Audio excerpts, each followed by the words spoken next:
got a text from a girl that played volleyball at Carolina, and she said, "Hey, would you want to be on Survivor?"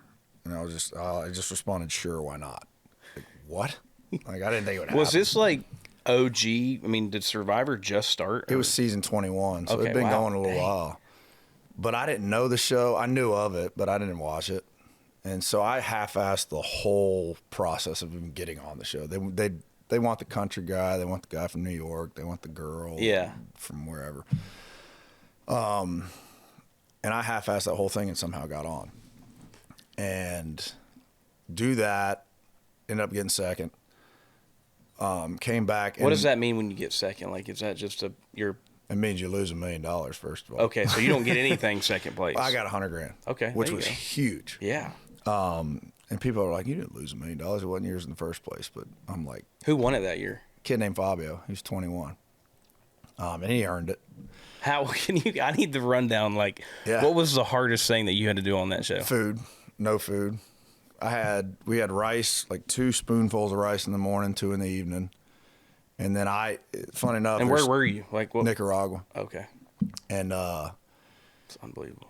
It was cool. It was a wild experience looking back, but I was 6-0 for food challenges. Like, if you win, you go on this excursion and you get all this cool stuff and you get to eat food.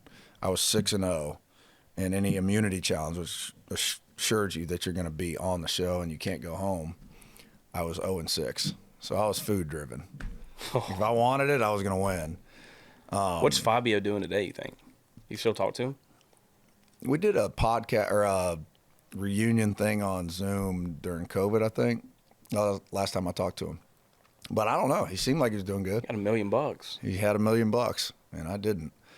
But that $100,000, so I came back from that. I looked horrible. Like, a little girl at the airport walks up to me, and I had my buddy's Army backpack on. I had beard still. This is the day after we got back to Miami. And I'm walking through the airport. I'd lost 34, 38 pounds, something like that.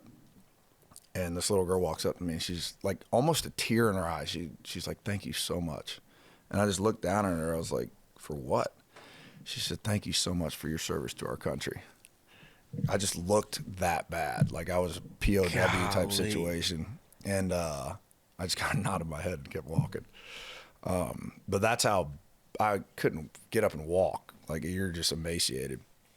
And the next weekend, my mom cooked me some food, and, you're back in real life. I hit up Brian from FGL, and I said, "I'm coming to Nashville. I'd been once.